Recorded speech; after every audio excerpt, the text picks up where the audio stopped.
dal leen ak jàmm ci seen jotaayu koom-koom ak yokkute bu mucc ayib. EcoDev est votre émission qui vous parle d'économie, de croissance dans le respect de l'environnement, de la nature, sans compromettre l'avenir des générations futures. EcoDev di seen jotaay bi waxtaanee koom-koom mu jur yokkute ci anam yu sell sàmmonteeg suñu nekkin te am mucc. Vous êtes une multinationale, la grande entreprise nationale, la PME-PMI, acteur du développement ou simple consommateur, vous avez votre place dans EcoDev, la tribune du bien produire, bien consommer pour bien vivre. ngeen di këru liggéeyukaay yu mag yi cosaanoo bitim réew wala ngeen di entreprise bu mag ci réew mi moo xam ngeen yor seen entreprise bu bopp wala ngeen di góorgóorlu wala ba tey rek ngeen di yittewoo wala jëfandikoo lépp lu meññee ci réew mi jotaayu EcoDev yéen la fi nekkal. EcoDev aljuma bu jot lay doon 17h10 jàpp 18h ak Abdoulaye Cissé ci rajo Futur Média.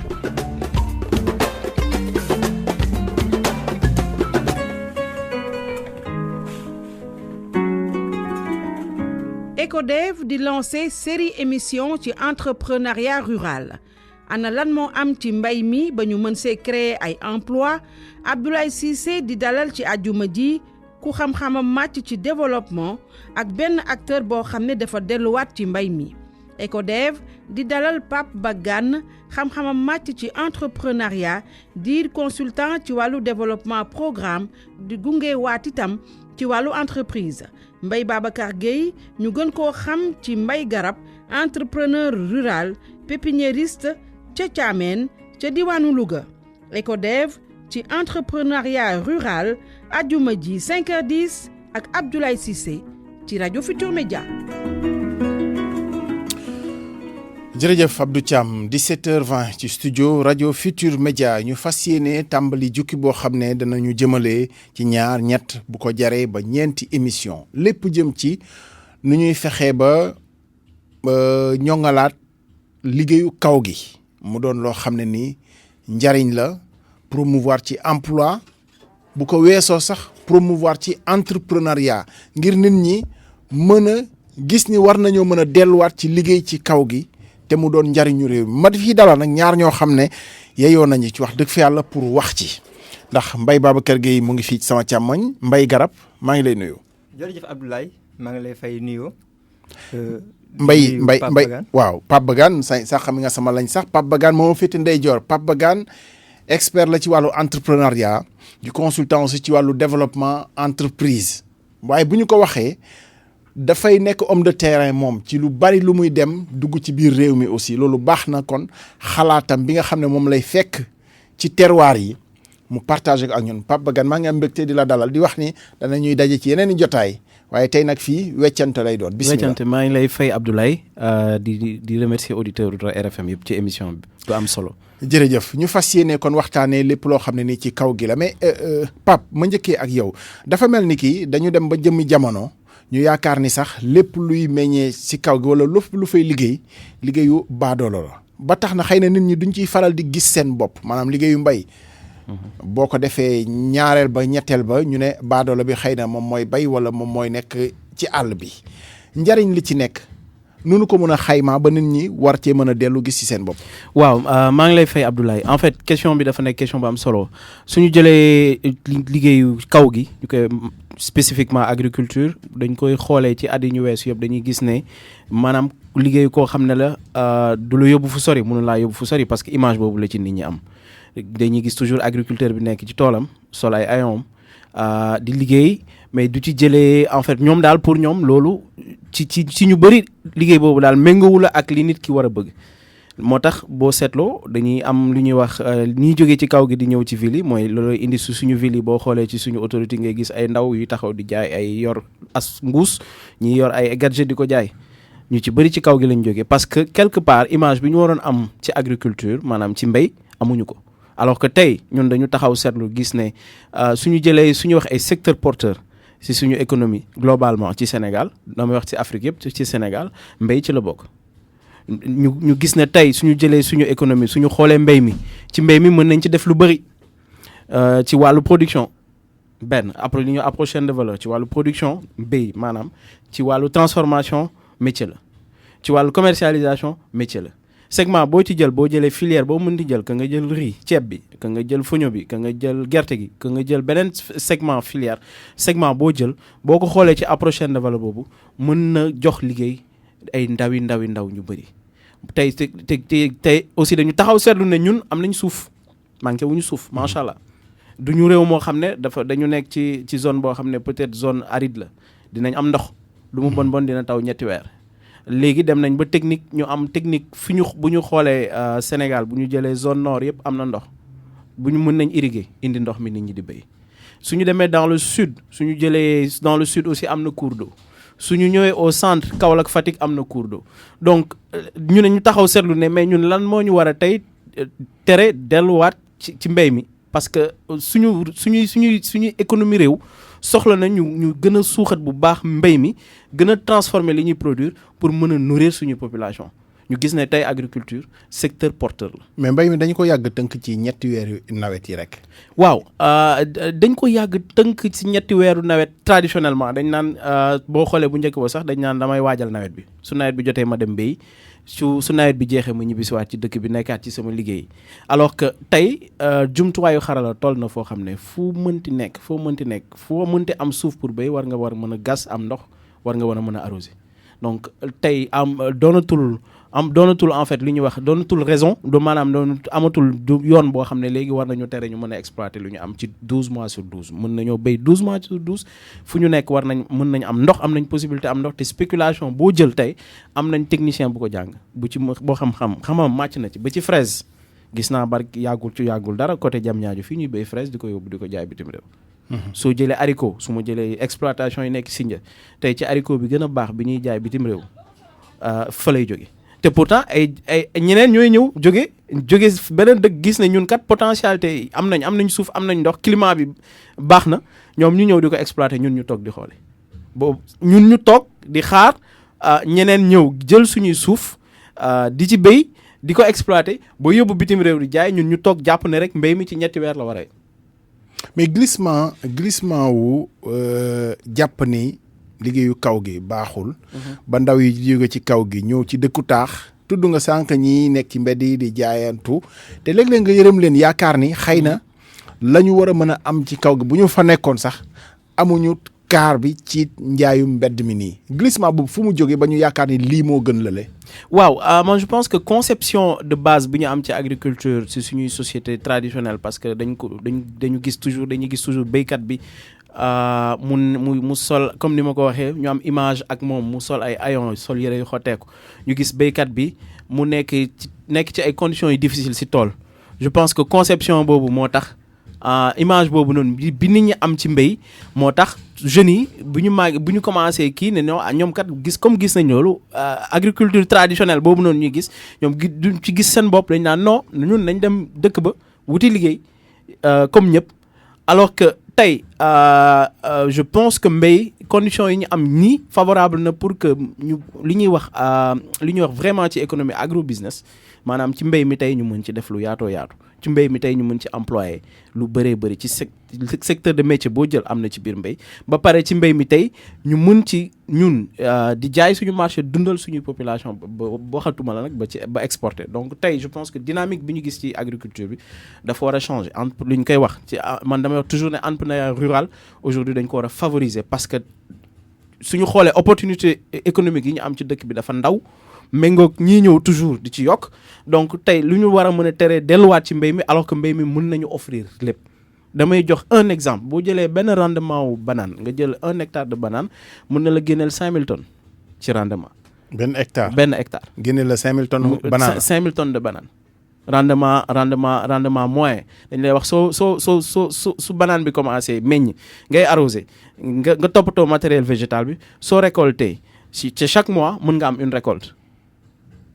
xaalis bu bëri la su ma jëlee ceeb bi tey sur 1 hectare de riz nga emblavé nga liggéey nga def campagne 4 mois mën nga jaay 8000 tonnes c'est-à-dire que 8000 sacs de paddy bien fait mën na fa génn bëri na ci spéculation mën naa jël yeneen spéculation boo jël boo ko toppatoowee waxuma la 1 hectare sax mais demi hectare tey suñu jëloon jeune bu nekk ñu jox la demi hectare jox la le matériel technique qu'il faut nga semer nga liggéey nga def ay rendement li ngay gagné moo ëpp koo xam ne ñëw na ville en ville di liggéey chaque fin du mois ñu koy fay ci juróom-ñeenti weer ci fukki weer ak ñaar. Pape am na ñaar yoo tudd dinaa ci dellusiwaat parce que mbayum haricot boobu nga wax ci Sindia bëggoon naa ñu ñëwaat ci kanam tuuti ñaareel bi banaana bi nga tudd may nuyu Serigne Fallou Fall di ndaw loo xam ne mos na ñëw fii parce que militaire la boo xam ne yàlla daf ko xiir rek ci maanaam mbirum suuf alors mu def expérience su boppam yor mobiletam nee na wër na Sénégal fépp foo xamante ne nii ndox am na fa defa na expérience su boppam boo xam ne xool naka la fa mbayum banaana mën a baaxee parce que li nga wax ni moom loolu la ci gis ci banaana ci njëriñ ci nu muy gën a gaawee meññ ba ful lu bari bi mu bind téere bi daf ko bind jaayu ko distribuer ko fépp fu mu ko war a distribuer ci ministère de l'agriculture service yi fu ne distribuer na ko teg fa livre bi nee na li mu bëggoon rek mooy ñu jàppale ko jox ko 100 ndaw téeméeri xale mu jàngal leen technique gu mbayum banaana ba léegi nag amagul tontu xëy na ñi ko war a dégg ñu ngi koy dégg danañu xool ay mbiri Fallou Fall moomu ndax daf ko def rek moom pour participation ci doxalinu réew mi ndax yàlla daf koo xiir rek ci mu bëgg suuf ma loolu ci Mbaye Babacar gannaaw bu mu la nuyoo Mbaye yow lii Pape Bagane wax nii sax dafa mel ni am na loo xamante ni yow la ndax ki nga xam ne moom la ñuy soññ pour mu delluwaat def naa ne expérience bi nga nekk di pépiniériste di ñëw dëkku taax di fi jaayee li nga xamante ni caameen moom nga koy saxalee waaye it da ngay ñëw ba fii di ko fi jël di ko yóbbu foofu ngir gën ko taxawal maanaam njariñ li nekk ci delluwaat ci suuf yow foo ko àpp. jërëjëf Abdoulaye Cissé li may wax ci waa àll bi rek mi ngi mel ne nga am ndawal am li nga xam ne ni moom mooy li ànd ak ndawal bi am matt am lépp loo xam ne ni moo ko war a togg xiif war a lekk te xamoo nooy def moo dal waa àll bi am nañ suuf mais xamul fan la ñuy jaar ba exploité ko da ngay dégg ñenn si ñoom ñu lay jàmbat aw ma lii dëgg la mais li nga amut yow yaay toj sa bopp xam fan ngay jaar ba mën ko am si recherche yi nga xam ne def naa ko ci gàncax yi nga xam ne nii man bay naa ko fa mu nangu fa lool te nit ñi xamuñu ko woon gëmuñu ko woon loolu tey jii nekk na loo xam ne ni ñoom ñu ngi ciy teg seen bët ci garab yi ak ci meññeef yi boo jëlee exemple rek persil chinois nekk na gàncax boo xam ne nii xamuñu ko bu baax surtout waa àll bi te semence bi mi ngi jugee fi nga xam ne moom mooy Siin ma indi ko ci seen kanam bay ko ci seen kanam mu ñor ci seen kanam ma jaay ko. ñan ñoo koy jënd comme gars yi xamuñu ko xëy na dañ koo jëfandikoo fii ci biir ñan ñoo koy faral di gën a jënd wala da nga koy indi dëkku taax ñu jaayee ko fi. déedéet passé wu ma fa ma dëkk am na ñoo xam ne jënd nañ ko ndax xam nañ ko waaye fii fu mel ne Touba fu mel ne Louga fa laa ko jaayee ci ñaari fan samedi beneen samedi bi ñëwaat ma jaayewaat ko Touba parce que ci wàllu agriculture maanaam da ngay xam marketing. li ngay bay avant nga koy bay fan nga koy jaayee parce que ku nekk sa moyen ak ku nekk la ngay jënd sa marché ba moo tax man bi ma koy bay ñu bëri doon ñëw di xool parce que dafa rafet mais avant man xam naa man fan laa koy jaayee parce que ñoom li nekkoon seen problème mooy fu ñu koy jaayee ba tey yaa ngi wax ci lu jëm ci wàllu àll bi lu tax ñuy bàyyi àll bi di ñëw ci dëkku taax mais dëgg la nit ku nekk yàlla daf la bind ngir nga am teraanga pour nga am teraanga nag da ngay sonn pour jariñu li tax ñuy ñëw ci dëkk taax pour wët du question ne que dañoo ñàkk fayda wala dañoo bëggam tukki déedéet état bi lay wax naan la tey jii kaa ma jox la liggéey est-ce que moom mi ngi ci yoonu jox la liggéey tey jii ñoom lañ bàyyi suuf seen bàyyi ñëw fii Ndakaaru di jaay ay gerte caaf wala di jaay ay mbuusu ndox dañoo ñàkk xam rek li ñu bàyyi mais du nekk loo xam ne maam dañoo ñàkkal fayda la ñu am dañu koo xamul. mais pourtant ci aada boo jëmee àll bi nit ñi xam nañu suuf xam nañu njariñu suuf parce que am na technique yoo xam ne nii vraiment boo demee ci àll bi soxlawu ñu koy jàng ci livre yi soxlawu ñu ay experts sax comme ni ñu koy waxee. donc xam nañu suuf xam nañu njariñ li est-ce que moyen moo manqué pour ñu mën koo doxal jëriñoo ko wala lan la. waaw moyen ci la bokk waaye tamit ñàkk expérience ci la bokk parce que tey jii man dama contre ñuy jox nit xaalis te nga koy financer te li muy jël xaalis bi di ko def xamu ko parce que dañoo toll foo xam ne nii dañuy wax naan agroalimentaire tey jii nga bay li nga xam ne nii moom mooy bisaab yomb na fa nga def ko jus def ko ci ay sachet mu moderne neex a jaay ba pare nga def ay recherche ba xam fi nga war a dem pour jaay ko benn bis topp doone defar naa bisaab rek déedéet na ngay ñëw fu mel ne que ETA nga waxtaan ak ñoom sottante ak ñoom ay xalaat dem fu mel ne DCI direction commerce intérieur ñuy wax la naka ngay def bu am autorisation Fra pour def ko ci mën ko jaay ci réew mi mën ko jaay bitim réew ndaka noonu tamit ci li nga xam ne nii moom mooy exemple gerte gi pourquoi pas ñuy jaay suñu gerte yi Siin du yoon pourquoi pas ñoom ñuy ñëw di ko jënd du yoon mën na yem ci monde rural ba. tout à fait. li nga xam ne ni moom mooy diwlin bi à chaque fois ñi ngi xas suñu yaay ak suñu mag yi mais diwlin boobu moo gën a baax diwlin bi ñu fiy indi diwlin yi ñuy publicité ci télé bi nii diwlinu segal bi moo ko gën a baax dëgg la nag am na lu manqué te mooy di set ak sell gi parce que li ngay jaay dafa war a am hygiène lan la ñuy def mooy war ko filtrer ba doo ci gis benn nëx-nëx te ci gerte googu ngay gis raakal ji ñuy defar di ko jaay mën na gën a moderne sax parce que mën nga wut ay machines yu la koy móolal mu nekk espèce su benn ripaas nga xam ne ni da nga koy def ci ay saako ci ay façon. yu waaw mais mbay loolu yëpp lu tax amul. waaw lu tax amul mooy moyen bi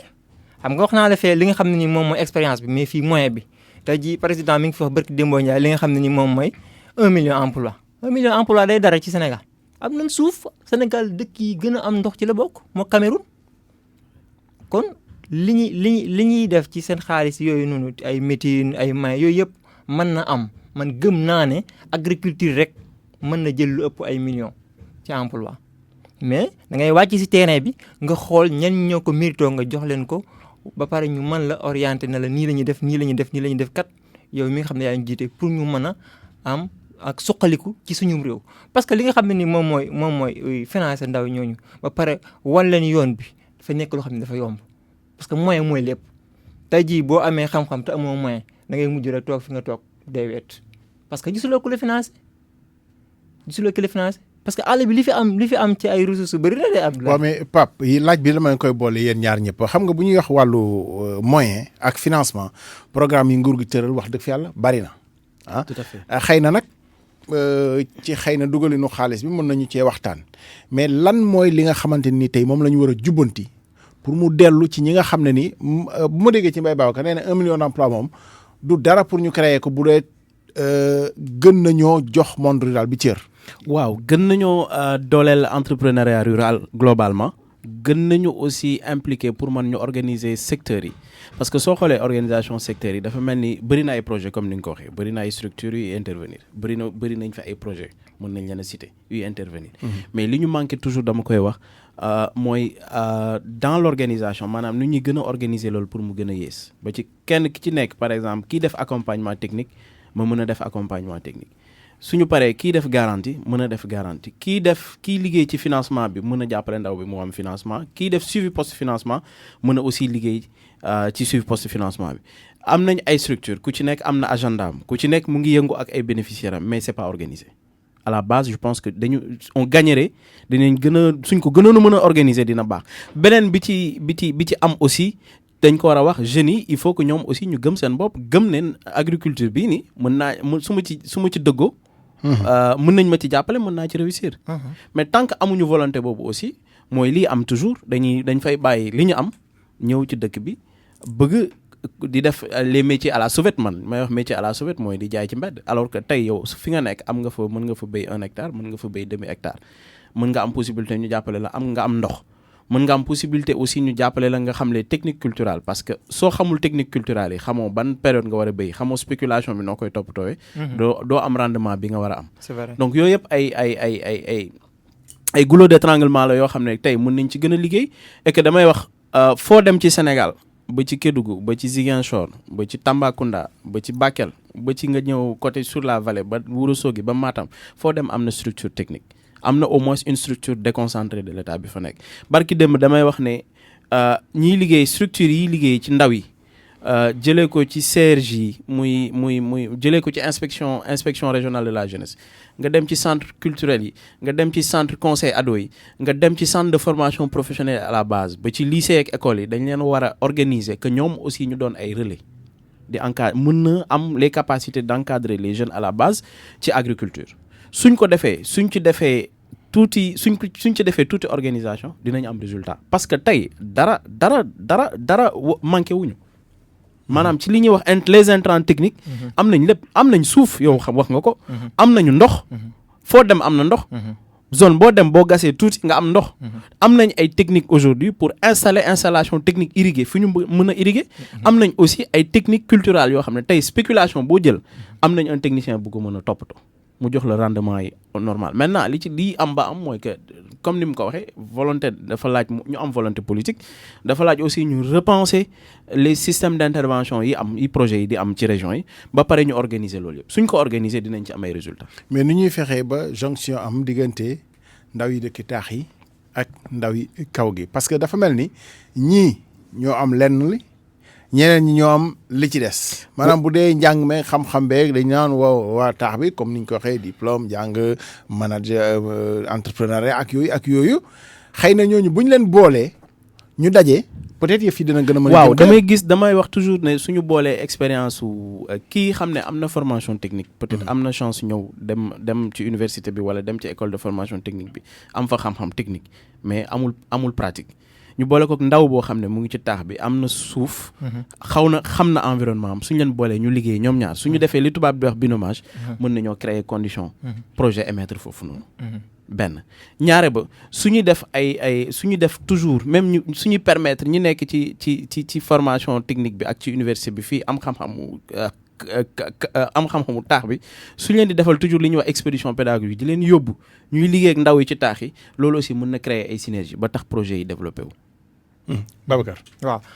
lu mën nekk la mooy li may waxaat rek technique bi ñu dolli ko parce que moom mooy li muy wax ndaw li bàyyi li nga xam ne moom mooy njëriñam ci dëkk ba ñëw fii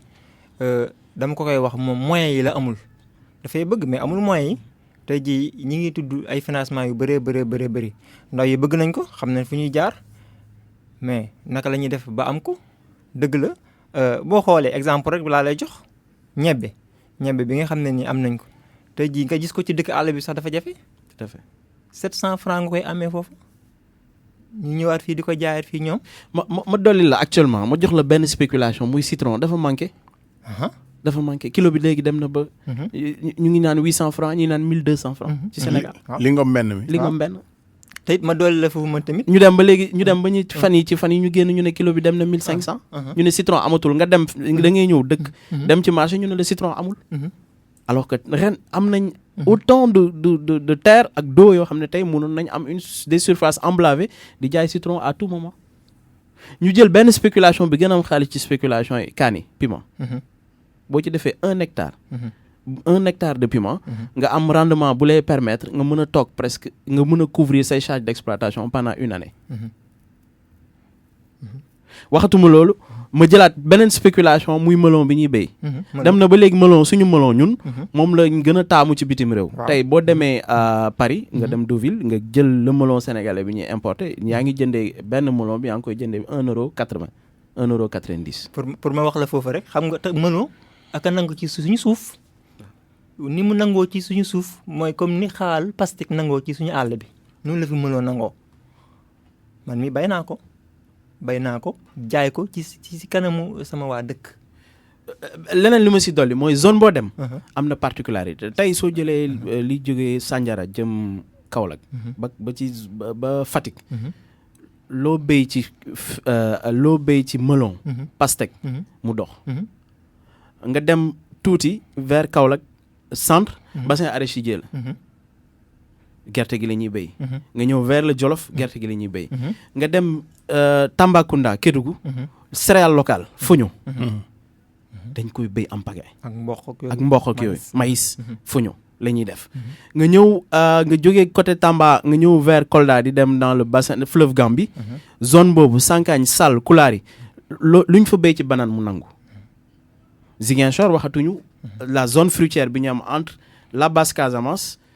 ñëw vers Bignona dem côté Oussouye nga ñëw si suñu boor yi fii diggante lu ko jëlee Thiès Tasset Notto Diobass nga ñëw fii zone des Niayes bi loo fi béy ci maraîchage mu dox nga dem côté Louga aussi côté Potou bi loo béy maraîchage mu dox vallée bi yëpp loo béy ceeb mu dox Kër Momar Sarr man de ki toog di ñu déglu naan waa gars yi li ñuy wax ni yomb na de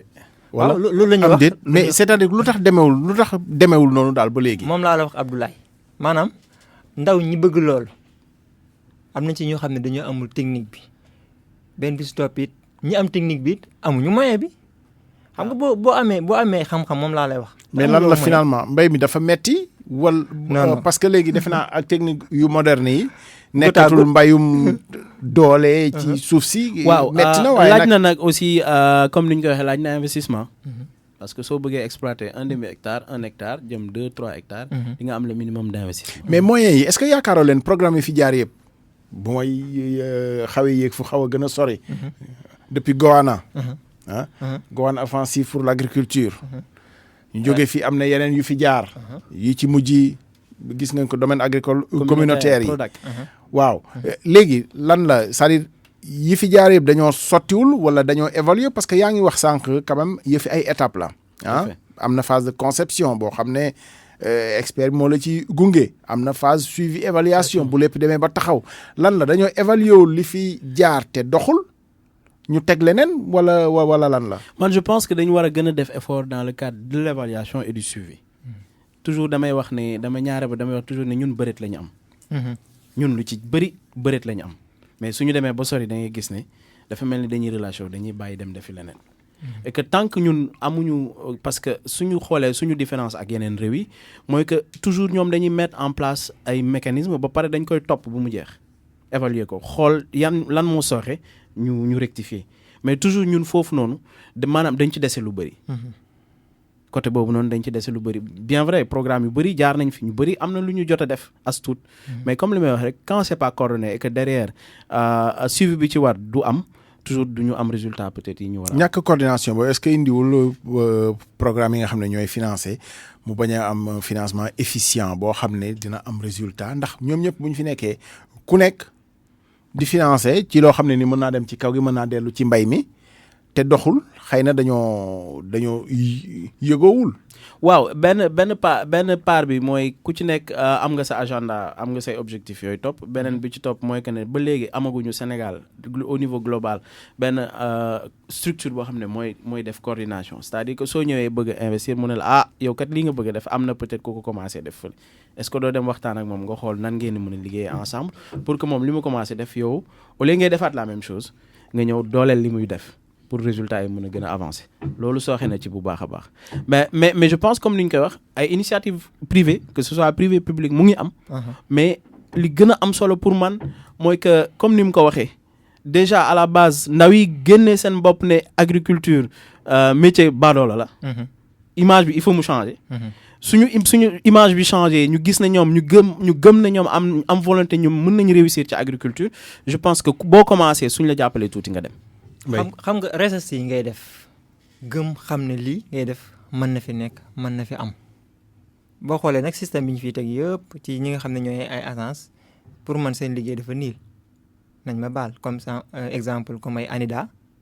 man dem naa fa maa ngi seen document lire naa ko tey ji yow min wax ne si àll bi nga dëkk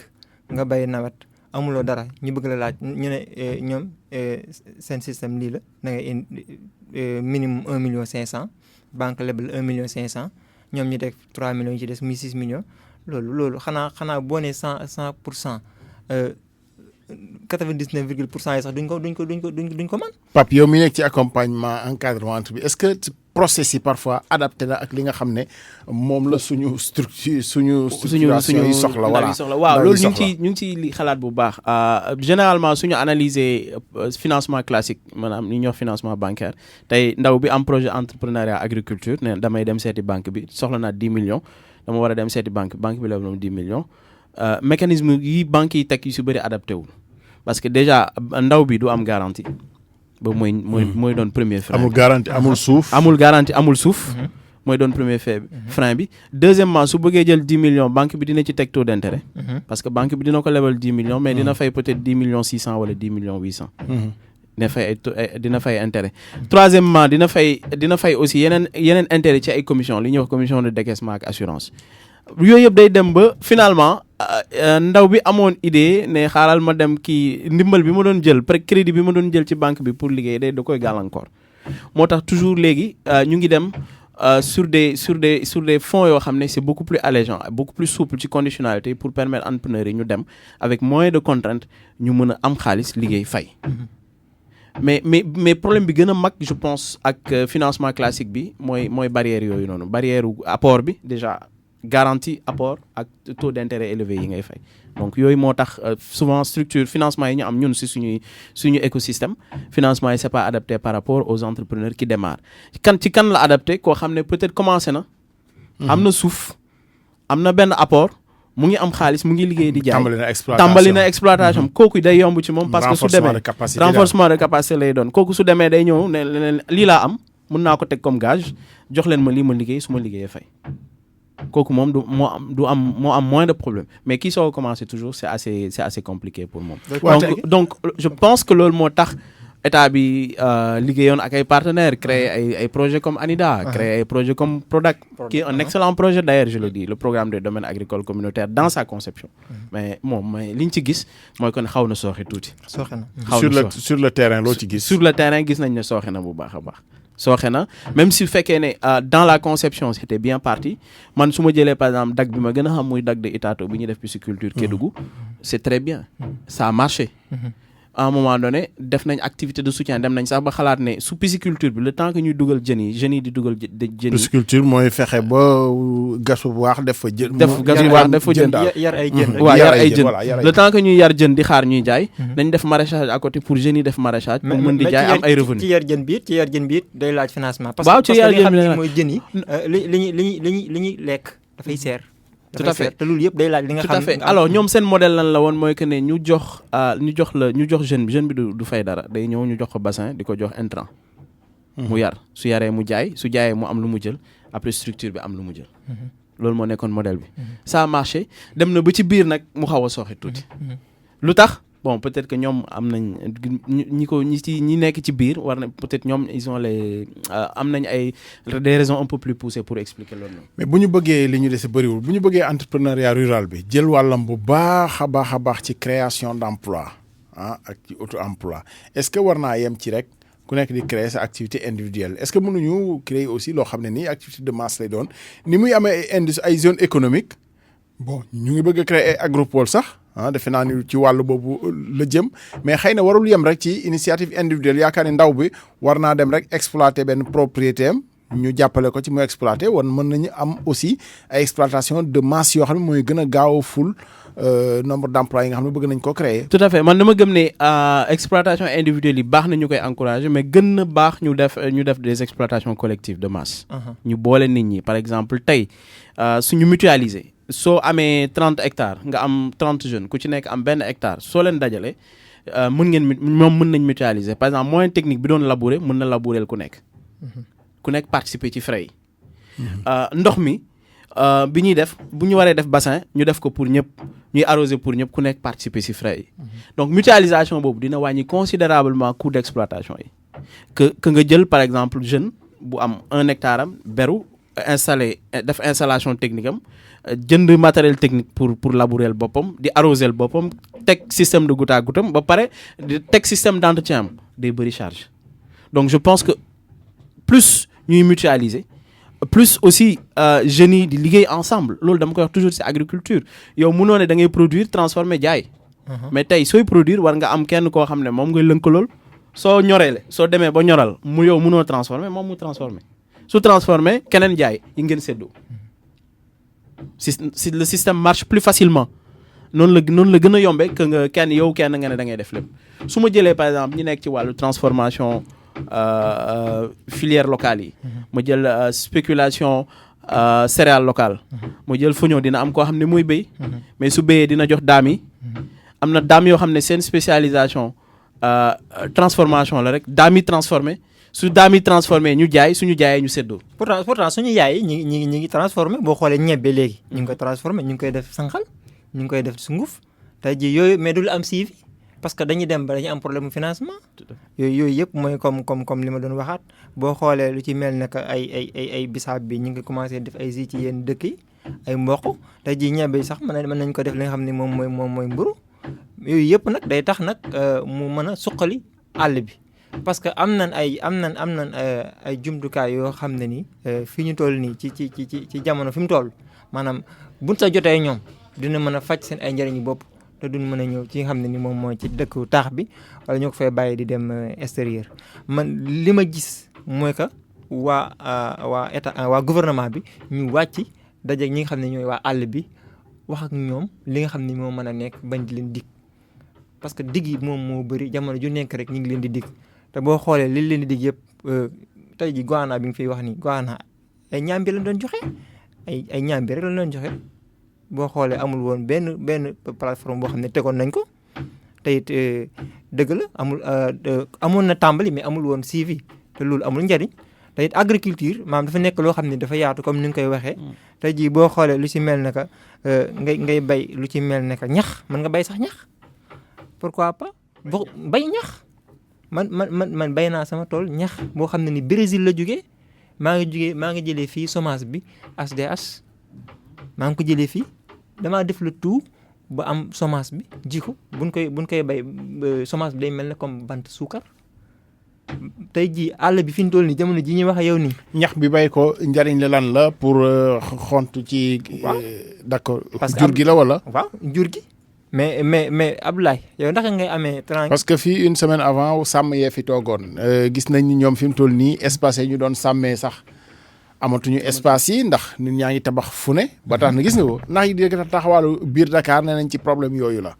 seeni espace la ñu jël ba fi mu toll nii nag yi amatuñu dañuy wër rek fu leen ñax xeeñ rek. ñu dem gazon bu leen xeeñee sax ñu dem fa. ñu dem lekk ko donc waaw gis nga Abdoulaye Cissé gis nga ñax boobu maanaam yomb na am te it bàyyi ma yëpp a koy lekk te it ñax boo xam ne ni màggaayam dafa gaaw te boo xoolee li leen di gën a sonal moom laay wax Abdoulaye Cissé nan lay nekk ci biir këram di lekk di naan te bàyyi maam lekkul naanul te mu dëkk ci àll bi te moom bu yaakaaree benn soxla pour mu faju xar mi lay jaay kon kay bu xar mi lekk wala béy bi lekk wala nag bi lekkul du am jàmm kon fi mu toll nii da ngay dem ci àll bi li ñuy wax mbopp sars mbopp mooy ñax bu wow bi pour nga gis bu baax sax du yomb mooy bu xonq bu dëgër bi xam nga nit sax bu sonnee lu mu daj lekk waxatu la ak bàyyi ma tey jii ñax bu tooy mu gën a gaaw ci élevé boo yer même pas 3 mois mën nga ko yer du àgg ay 6 mois te loolu maanaam day ñëwaat ci poosu ki nekk ci àll bi parce que yooyu yëpp rek pour lu mu mën a def la pour mën a am lu mu faje ay soxla tey jii bu dee nag la dina yomb pour mu am meew bu mën a nekk lu ñu transformé di ko jaay pour man comme ni nga ko waxee li ñuy wax lépp mën na nekk technique yeeg financement yeeg mais nañu wàcc waaw. man ma dooleel la foofu man je pense que même ci parfois matière yi ñuy jël naan baaxul sax baax na mën nañ ko récupérer damay jël par exemple soo jëlee vallée du fleuve Sénégal Tifa. Tifa bi plante la buy sax ci booru dex bi. di envahir surface yi ñuy béy ceeb. Tifa bi fu mu am. doo mën a béy di leen indil ay loraange di leen indil ay loraange mais tey Tifa bi. valoriser nañ ko. man gis naa projet buy jël Tifa boobu noonu di ko togg. di ci def këriñ. charbon de bois. gis naa projet buy jël Tifa boobu noonu di ko utiliser comme matériau de construction. di ko def ci toit yi. isolation tout à fait. donc suñu environnement suñ ko xoolee bu baax lépp opportunité la mais li may wax toujours question bi mooy ñun naka lañ ko jàngatee ak naka lañ ko gisee. ak li ñu am li nekk suñu kanam nan lañ koy transformer ba mun si jëriñ. mu ngi mel ni ki boo jëlee domaine beneen bon du domaine agriculture mbalit mi c'est-à-dire dañ koy dajale rek. te jëleeguñ ci benn njariñ. te ku ne xam na ni dëkk yu développé yi mbalit moom tey or la. presque mën naa ko wurus la parce que dañ koy xëccoo. gis nga dañ koy xëccoo sax pour ku ne wut foo koy tuur. ña koy toppatoo ko donc. am na yoo xam ne war nañ ci def dara daal. te Sénégal mbalit kese la tey jii boo génnee xam nga dañuy wax capital bi rek mais ni capital bi mel la région yi mel tey jii boo génnoon fii boo demee Louga mbalit mi lay gàttandu boo génnee Louga mbalit mi lay gunge. te génnee guñ ci njariñ ba léegi. waaw te loolu yëpp ay njariñ la yoo xam ne maanaam dafay delluwaat ci loo xam ne dañ koy jël jëriñ ñëwaat ko te moo fees dell Sénégal mbalit. seen tour jeex na mais wax naa ko série la bu ñuy tàmbali parce que quand même li ci kaw gi ak li fi njariñ baax na ñu koy waxtaanee xam nga gis nañu fi programme yoo xam ne nii lu bëri nag ci dëkk taax yi la wax dëgg fa yàlla. fi la ñuy gën a dajale nit ñi di leen joxe financement ak di leen ci tàggat sax. mais est-ce que doonul woon baax de temps en temps ñu defee ko sax ci àll bi. defe naa ne loolu luy baax la aussi. waaw luy baax la man te dama koy wax toujours fan yëpp maa ngi koy wax nañuy gën di gestu ñi ci àll bi parce que soxla nañ ko formation yi ñu def fi bëri na bu ñu yem rek Dakar nañ koy génne di ko yóbbu ba fi gën a sori ba ci ay Kédougou ak ay Tamba ak ay régions frontalières yi parce que ñoom soxla nañ ko ba pare foofu soxlawuñu lu bëri koo ci jàppale tuuti mu am as xëy même bu doon jaay gerte nga dimbali ko ba gerte boobu noonu mu mun ko gën a yaatal. bu doon béy benn parcelle bu ndaw di def maraîchage nga dimbali ko bu mu am demi parcelle de maraîchage réglé nga problème yu bëri parce que dina dundal ñi fa nekk ba pare dina tax ndaw yi fa nekk bañ fa jóge ñëw ci dëkk bi. di waaw lu mën a nekk la pour àll bi soqaliku lu mën a nekk la te yaakaar naa ne ñi nga xam ne ni ñooy européens yi sax ñi nekk ca àll ba ñoom ñoo gën a soqaliku parce que ndax ñoom ñoo xam njëriñu suuf gi tey ji yaa ngi ni gingembre jinjeer dañ koy dugal ci biir réew mi fan la jógee te man fa ma dëkk ji naa ko fa mu sax kon yooyu yëpp daal pour wax la dama la indiloon liste pour wax la yoo xam ne yu bëri maanaam dafa nangu ci suñu suuf. mais nag suuf boo ko amee te amoo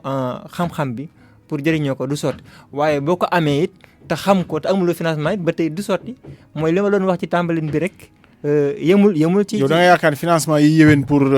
comme niñ ko defee ci start-up yi maanaam ci fexet financement yu moderne yi yembul pour ñi nekk ci mbay mi. déedéet yembul. kàddu gu mujj gi la woon waxtu wi gàtt na waaye nag fi la ñuy yem may gërëm Pape Bagane di expert en entrepreneuriat di consultant ci développement accompagnement entreprise Mbaye Babacar Gueye Mbaye Garab lañ koy wax. pépiniériste ca Thiamène ca Louga. xam naa ne espèces yi nga xam ne ci la nekk ci pépinière bi indi woon nag waaye nag waxtu bi may ñu mu lim ko fi ñu leen di gërëm di leen sant 18h le journal du soir avec Mamadou Amar Ndione jërëjëf.